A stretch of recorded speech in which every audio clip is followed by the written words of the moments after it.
आऊज़ुबिल्लाहिमिनश्शैतानिर्रजीम बिस्मिल्लाहिर्रहमानिर्रहीम। अस्सलामु अलैकुम डियर स्टूडेंट्स। मैं उम्मीद करता हूँ आप लोग हमेशा की तरह खैर आफियत से होंगे। स्टूडेंट्स, आज की इस इम्पोर्टेंट वीडियो में मैं आपको मल्टी आंसर फॉर देल फिल from me by Thomas white का इस वीडियो में दिखाऊंगा। तो काइंडली अगर आप मेरे चैनल पर न्यू हैं तो काइंडली मेरे चैनल को लाजमी सब्सक्राइब कर लीजिएगा और साथ बेल आइकन के बटन पे जाके ऑल पे लाजमी प्रेस कीजिएगा ताकि इस तरह की इंफॉर्मेटिव वीडियोस आपको मिलती रहें। तो व्यूवर्स, बगैर टाइम वेस्ट किए चलते हैं अपनी इंफॉर्मेटिव वीडियो की तरफ। लेकिन उससे पहले मेरी रिक्वेस्ट है कि आपने वीडियो को लाइक लाजमी करना है और वीडियो के लिंक को दोस्तों के साथ भी शेयर कीजिएगा ताकि ज़्यादा से ज़्यादा लोग इस वीडियो से इस्तेफादा हासिल कर सकें। और व्यूवर्स, आपने मज़ीद इंफॉर्मेटिव वीडियोस के लिए बेल आइकन के बटन पे जाके ऑल पे लाजमी क्लिक करना है जब आपने मेरे चैनल को सब्सक्राइब करना है। सबसे पहले क्रिटिकल एप्रिसिएशन के पार्ट्स देखते हैं जी। 7 पार्ट्स होते हैं जी क्रिटिकल एप्रिसिएशन के। एक होता है जी इंट्रोडक्शन ऑफ राइटर या इंट्रोडक्शन ऑफ पोइट, ठीक है। सेकंड पे होता है जी इंट्रोडक्शन ऑफ पोइम, ठीक है, कि आपने उस पोइम के बारे में लिखना होता है कि ये पोइम किस बारे में है और क्यों लिखी गई और इस पोइम में कौन कौन सी टर्म इस्तेमाल की गई। मेन थीम आपने लिखना है, क्रिटिसाइज ऑन मॉडर्न लव लिखना है, राइटिंग स्टाइल लिखना है, यूज़ ऑफ टर्म लिखना है और कंक्लूजन लिखना है जी।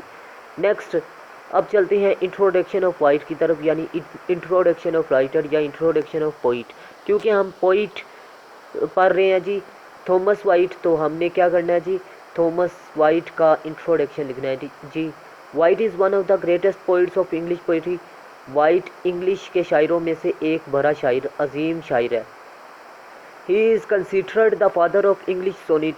उसे इंग्लिश सोनिट का फादर भी कहा जाता है जी। क्यों? क्योंकि उसने सोनिट को इंग्लिश लिटरेचर में इंट्रोड्यूस करवाया। सबसे पहले मैं आपको बताता चलूँ कि सोनिट ऐसी नज़म को कहते हैं जो 14 लाइनों पर मुश्तमिल होती है। His work is mainly devoted to the problem of, devoted आपने लगाना है जी यहाँ पर, devoted to the problem of his human life. उसका ज़्यादातर काम इंसानी मसाइल को हल करने के लिए उसने वक़्फ़ कर दिया। He wrote 8 poems and the theme of all those poem is love and disloyalty. उसने 8 नज़में लिखी और आठों की आठों नज़मों का जो उनका थीम है, बल्कि 8 में से 7 का थीम प्यार और बेवफाई है। So Samuel Butler stated his point of view skilfully in this line. इसीलिए समयूल बटलर बहुत ही खूबसूरत अंदाज में कहता है जी, every man is work is always a portrait of himself. हर इंसान का अक्स उसका शीशा होता है, यानी उसके किरदार की अक्कासी करता है जी। कि हर इंसान का काम जो सा होता है वो शीशे की तरह इंसान के किरदार को बयान करता है। नेक्स्ट है जी introduction of poem. Love is the main theme of the poem.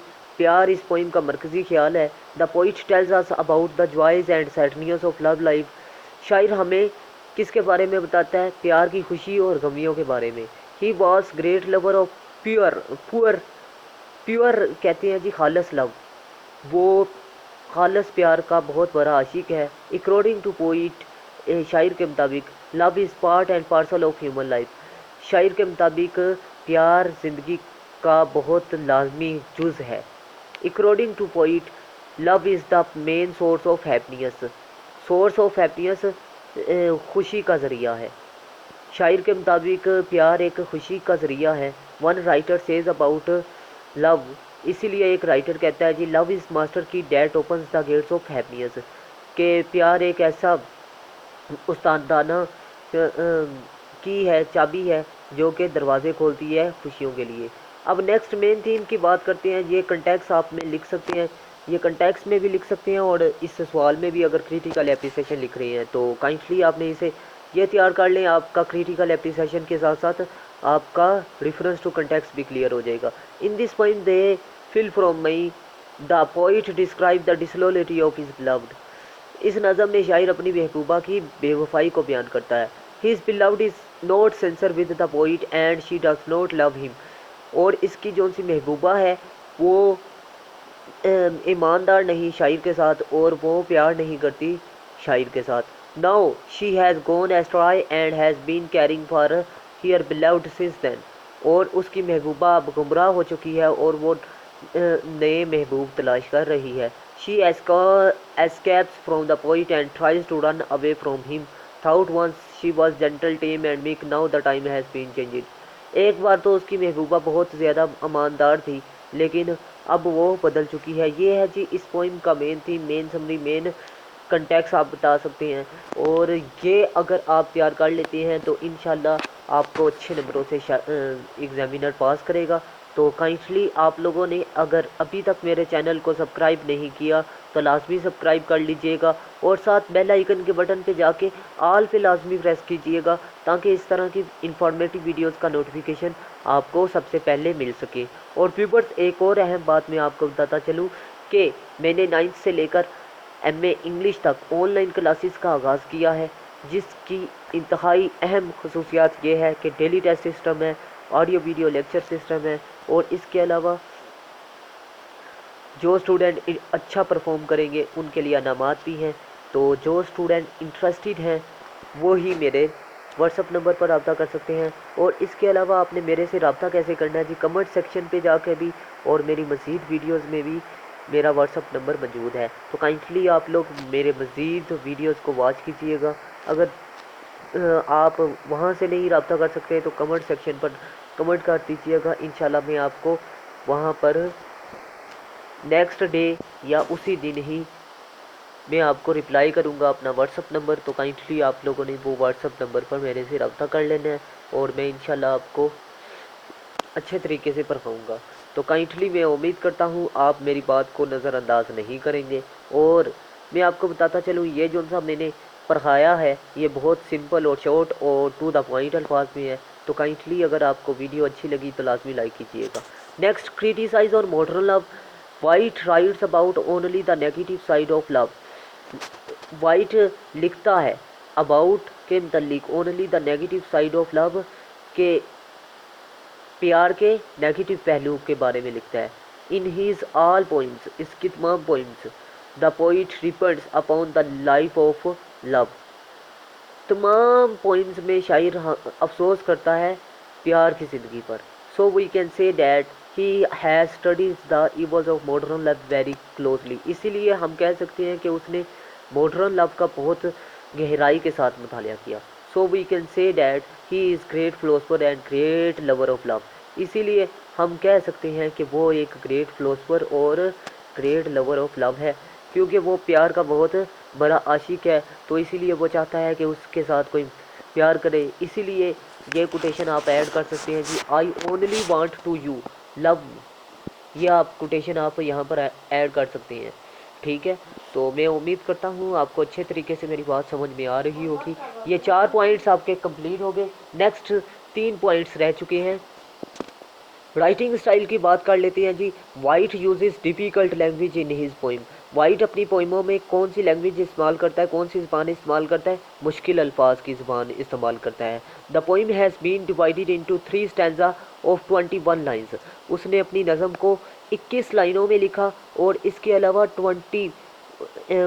अलावा 3 शेरों की सूरत में लिखा, 3 स्टैंजा की शक्ल में लिखा। द तकनीक consist of 7 line structure using iambic pentameter with the rhyming scheme A B A B B C C। ये आप लोग राइटिंग स्टाइल में लिख सकते हैं। ये राइटिंग स्टाइल आपको याद करना पड़ेगा। बाकी वही चीज़ें हैं जो कि मल्टी आंसर में मैं आपको दिखा चुका हूँ।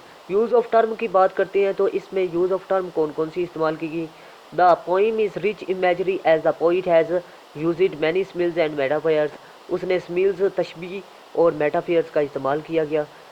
मेटाफियर ऐसी किसी चीज़ की खूबी को कहते हैं जिसमें 2 कंपैरिजन किए जाएं, यानी एक खूबी को या किसी की चीज़ की खूबी या खामी को दूसरे के साथ मिलाया जाए, उसे क्या कहते हैं? Metaphor. Wyatt uses alliteration words in his poem. Alliteration कहते हैं ऐसे अल्फाज जो कि एक लाइन में सेम अल्फाज से शुरू हों। जैसे कि लाइन नंबर 1 में देखें मी और दूसरा लफ्ज़ है जी मी, लाइन नंबर 1 में ही है। तो ये मी सेम एम से शुरू हो, कोई भी लफ्ज़ हो सकता है, ये नहीं कि मी, ठीक है। कोई भी लफ्ज़ एम से शुरू हो तो वो क्या है? फ़र्ज़ कर लें पहला लफ्ज़ एम से शुरू हो रहा है, दूसरा भी एम से शुरू हो तो उसे क्या कहते हैं, एलिट्रेशन। जैसा कि लाइन नंबर 2 में देख सकते हैं, विद, विदन, ये सेम अल्फाज हैं, ये आप देख सकते हैं। बाकी मैं मेटाफियर की भी मिसालें दे चुका हूँ। नेक्स्ट कैलकुलेशन की बात करते हैं, आखिरी स्टेप है जी कैलकुलेशन।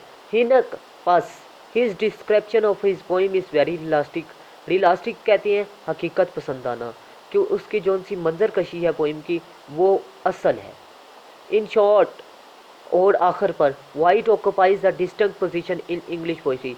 वाइट ने आला मुकाम हासिल किया इंग्लिश पोइट्री में। He was noble figure in his English poetry. उसने नोबल फिगर यानी आला हिंद से हासिल की है इंग्लिश लिटरेचर में। क्यों? क्योंकि उसने सोनेट इंट्रोड्यूस करवाया था। हिज स्ट्रेंथ, उसकी ताकत, हिज ऑर्डर, और उसका हुक्म, his manliness, his complete freedom from affection makes him a prominent poet of his age. अब मैं आपको बताता चलूँ कि अफेक्शन कहते हैं असर को, जबकि ऑर्डर कहते हैं, मेन लीनियस कहते हैं मर्दानगी को, और उसकी ताकत, उसका हुक्म, उसकी मर्दानगी और उसकी मुकम्मल आज़ादी और असर उसे क्या, कौन सा शायर बनाती है, नुमाया शायर बनाती है, अच्छा शायर बनाती है। किस एज में? जो जब जिस एज से वो ताल्लुक़ रखता था, मतलब 1503 में पैदा हुए तो 1503 में वो नुमाया मुकाम हासिल कर चुके थे इंग्लिश लिटरेचर में। तो मैं उम्मीद करता हूँ आपको वीडियो अच्छी लगी। अगर वीडियो अच्छी लगी तो लाजमी लाइक कीजिएगा, और अगर आपने अभी तक मेरे चैनल को सब्सक्राइब नहीं किया तो लाजमी सब्सक्राइब कर लीजिएगा। मिलते हैं इस तरह की नेक्स्ट इन्फॉर्मेटिव वीडियो में, तब तक के लिए मुझे दुआओं में याद रखिएगा। अल्लाह हाफिज़। पाकिस्तान जिंदाबाद, पाकिस्तान पाइंदाबाद।